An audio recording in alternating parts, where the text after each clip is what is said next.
Non, vous arrêtez. Oh, mais ça va, oui. Non, mais alors, ça s'appelle une agression. Mais vous venez me coller, qu'est-ce que vous croyez là? Non, mais vous arrêtez, oui. Ordures! Vous êtes des ordures! Je m'en fous, j'ai été béni moi par le curé de Saint-Hubert. Oh, bah alors.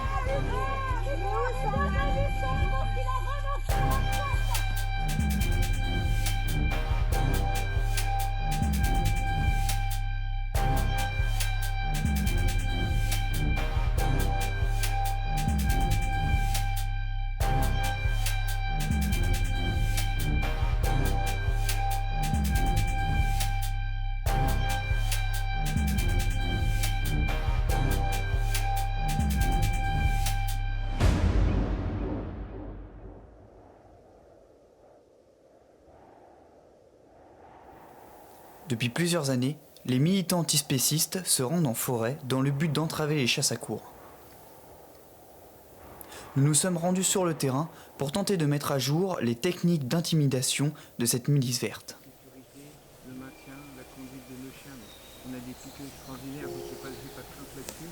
Et on doit s'assurer. Pour notre forêt, pour nos chiens, pour nos chevaux, pour l'amitié qu'on se porte. Et ça, c'est vraiment très important. On était là aujourd'hui. Samedi dernier, on était à Amiens.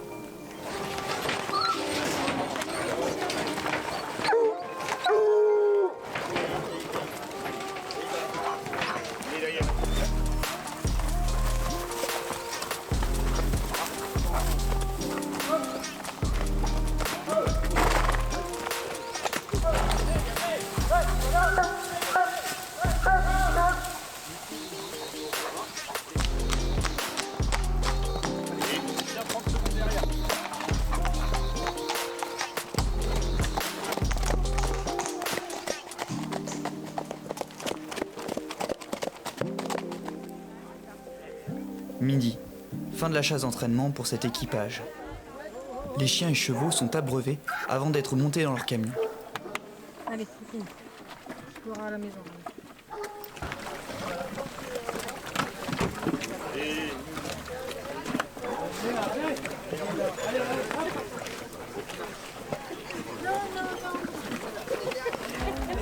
C'est aussi l'heure d'arrivée du collectif Section Anti-Chasse. Ils ne font que filmer les chiens et les veneurs. À première vue, ils paraissent très calmes. Mais leur véritable terrain de jeu se trouve sur les réseaux sociaux. Le soir même, sur leur page Facebook, le collectif se vante d'avoir sauvé un cerf. Dans certains posts, ils incitent même leurs abonnés à se mettre en danger lors de chasses à tir. Dans les commentaires, des dizaines de messages choquants, accessibles publiquement, comme celui-ci se réjouissant de la mort d'un chasseur.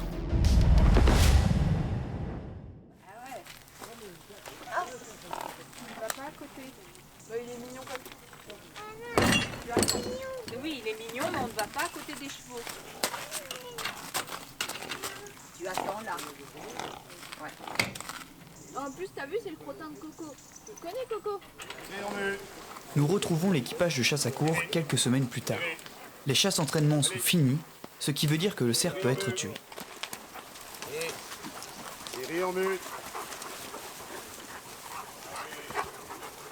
Les antichasses sont au rendez-vous et la tension commence déjà à monter. Vous dites ça, mais vous en avez pas non plus. C'est pas nous qui venons vous voir, hein. C'est vous qui venez nous voir. Merci de respecter l'1 mètre de distance. Vous êtes venus à nous quand même. Incroyable, t'as quel âge? 19 ans. Ça, non, je m'étonnerais.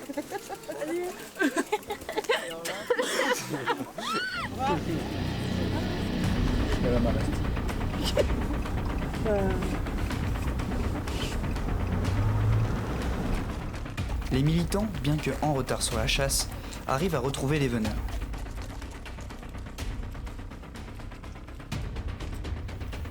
Mais notre caméra n'est pas la bienvenue sur place, comme vous allez pouvoir le voir. Cette militante, accompagnée de son chien, n'hésite pas à nous faire un signe plus que explicite.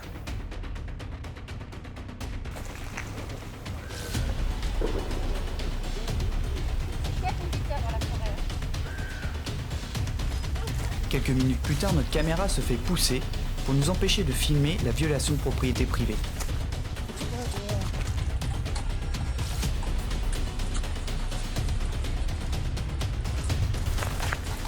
C'est filmé, pareil.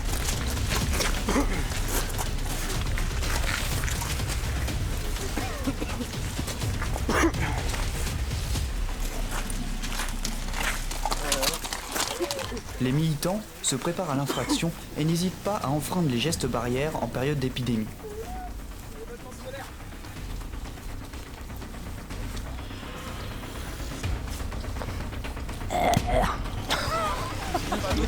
C'est pas nous qui venons vous voir, hein, c'est vous qui venez nous voir. Merci de respecter la règle de distance. Propriété privée de... Voilà, ça vous le mettrez dans votre petit reportage qui va être très objectif. C'est pas marqué là, on est interdit. C'est marqué.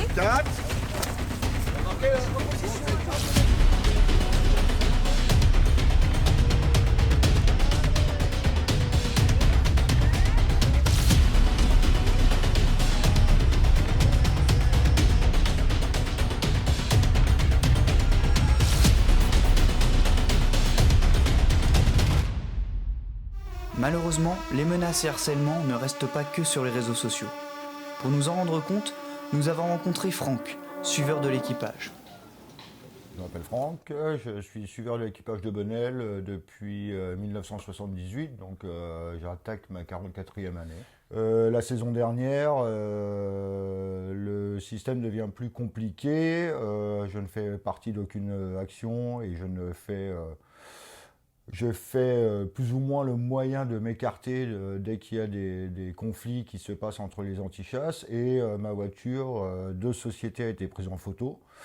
Elle a été mise sur le réseau Facebook de la section antichasse menée par monsieur et avec des répercussions qui ont été assez importantes puisqu'ils ont eu la gentillesse et la non-franchise de téléphoner à mes patrons, où ça m'a apporté des conséquences assez dramatiques au sein de mon entreprise. Je venais d'être nommé directeur d'un nouveau magasin, donc il faut savoir qu'aujourd'hui, moi je ne suis pas là pour leur cracher dessus, je suis là pour vivre ma passion. Et ces gens-là se permettent de rentrer dans la vie intime des gens jusqu'à la vie professionnelle. Donc aujourd'hui, oui, j'ai eu des soucis avec ces personnes. Il faut savoir que c'est un véhicule que je loue. Donc il y a une pub dessus. C'est comme si vous preniez une voiture chez Avis et qu'il y a marqué Avis dessus. Ou une autre publicité quelconque. C'est un véhicule que je loue. Je n'ai pas de contrainte auprès de ma société de faire ce que je veux. Je peux partir en vacances avec, je peux aller en week-end avec, je peux aller faire mes courses, je peux promener mes enfants. Promener ma famille avec, donc aujourd'hui c'est une voiture de location, c'est comme si vous alliez chez Citroën ou chez Renault ou chez Peugeot louer une voiture en location avec une option d'achat. Donc aujourd'hui je ne vois pas pourquoi m'interdire d'y aller. Après le but c'est que je m'interdis moi-même d'y aller parce que je ne veux pas que cette voiture retourne sur les réseaux sociaux. Ça touche quand même mon entreprise. Effectivement, c'est une voiture que je loue à mon entreprise. C'est une société de location qui appartient à mon entreprise. Et voilà, donc aujourd'hui, ouais, ça me fait peur aussi d'y aller parce que j'ai peur des répercussions derrière. Hors caméra, Franck nous confirme que suite à cet harcèlement, il est toujours aujourd'hui sous antidépresseur et suivi de près par un professionnel de santé. Mais quels sont les arguments des militants anti-chasse contre la vénerie ? Premièrement, la nature appartient à tout le monde. Cet argument est bien entendu faux, puisqu'en France, 75% des forêts sont des forêts privées, c'est-à-dire qu'elles appartiennent à un propriétaire. Les 25% restants sont des forêts domaniales appartenant à l'État, et sont donc louées, en l'occurrence, dans notre cas, par les équipages. Le second argument mis en avant contre la vénerie est la disparition des espèces. Prenons le cas du cerf. En France, la population a été multipliée par 4 en 25 ans, ce qui prouve une fois de plus que la vénerie n'a aucun impact sur l'écologie.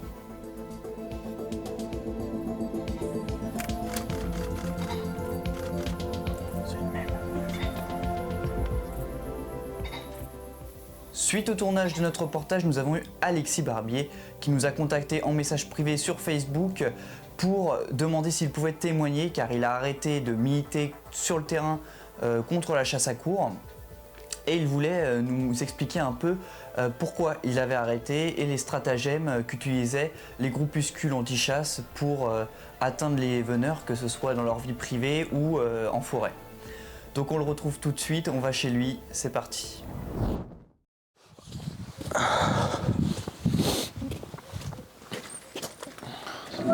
Ça va Gisèle ?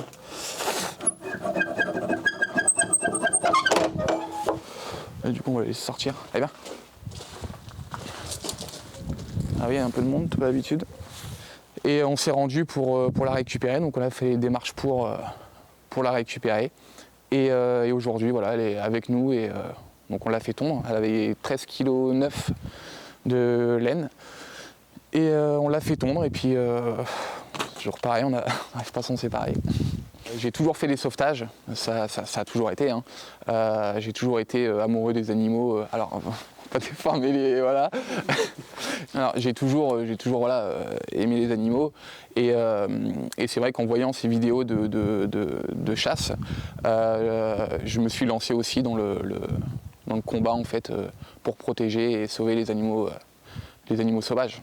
Alors moi, ce qui m'a le plus choqué, ça a été le cerf noyé dans l'aine par le collectif AVA, où je suis resté en fait choqué. Voilà, choqué, et ça a été le déclic. Donc malgré ce que j'ai pu voir du cerf noyé dans l'aine, j'ai cherché à comprendre. Voilà, je me suis posé des questions. Tu vois, malgré que je sois plus militant et contre la chasse à courre, j'aime toujours autant les animaux, et puis eux aussi d'ailleurs. Tu me salis, merci. Voilà.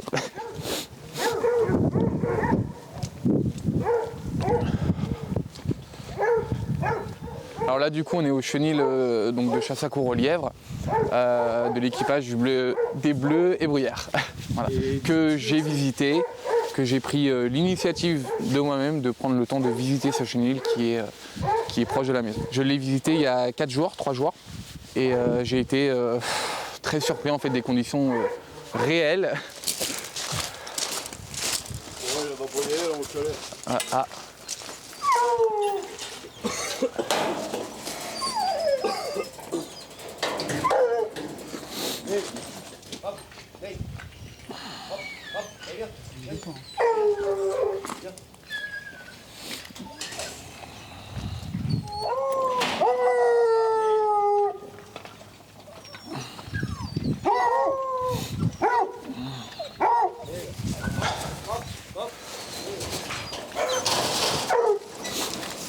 Bon, ils peuvent me monter dessus, je suis dégueulasse.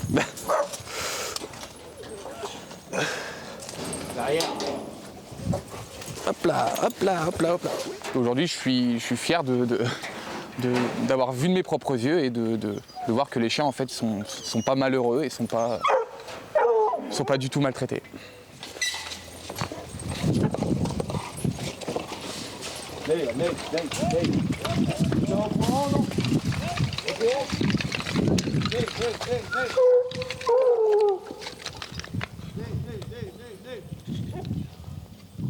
Viens, là, Picasso, viens, Ratios, Nick, hop. Et ils ont même la radio.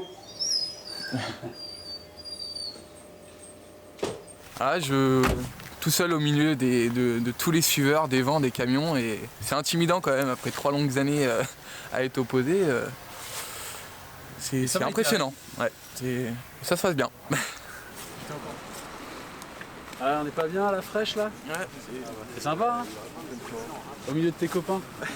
De tes nouveaux copains. Ouais.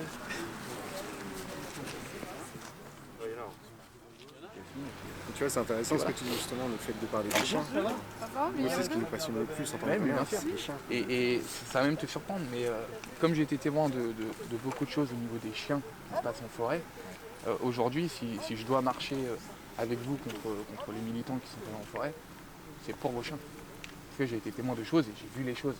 Et c'est bête, mais moi, le chenil que j'ai pu découvrir, on ressent la passion en fait, et l'amour qu'il a pour ces chiens, et que si vraiment, comme on a pu souvent le dire dans nos publications, ils étaient maltraités, jamais les chiens à la vue de leur propriétaire, voilà, alors que là c'est pas du tout le cas. Donc, je veux pas me cacher dans l'hypocrisie. Maintenant, voilà, j'ai vu de mes yeux. Maintenant, je sais que les chiens ne sont pas, et ça c'est sûr. Voilà.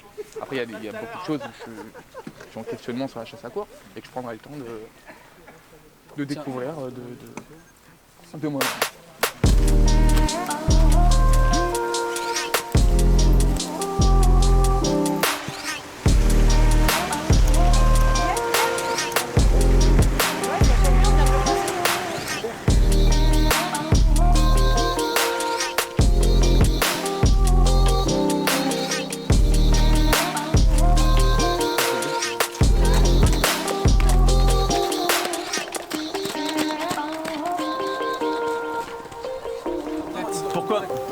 est-ce qu'il ne veut pas discuter avec un ancien anti-chasse?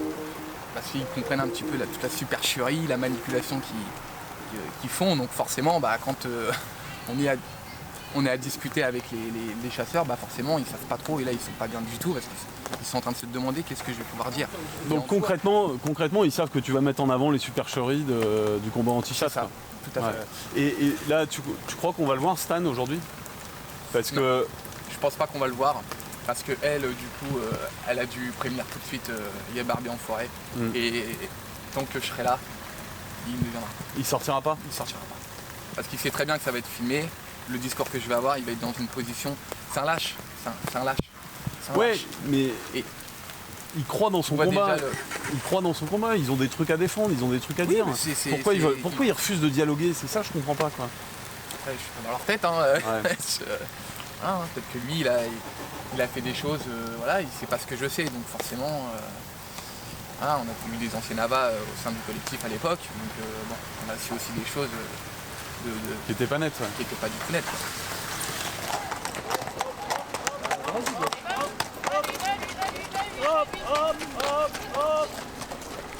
Aïe aïe aïe, c'est froid. C'est mort ou c'est pas mort? Il a raillé quand on était à Provence. Exactement, au moment de la Révolution, c'est après la Révolution, c'était le moment d'aller chercher. D'accord, je verrai n'importe qui peut le faire. Ils vont rentrer le préparer pour la curée. Et puis après on va le donner à manger au chien avec tout le cérémonial de la curée, donc avec les trompes qui vont sonner, la meute qui va être tenue aux ordres devant le cerf. Et puis quand on va sonner la fanfare de la curée, on va les autoriser à manger et là les chiens vont manger leur récompense. D'accord, ok, ça marche. Ils l'ont chassé, ils l'ont pris, ils vont le manger. Ok, écoute, moi je suis prêt à voir, mais pas le découpage non. du cerf. Voilà. Ok, bon mais super.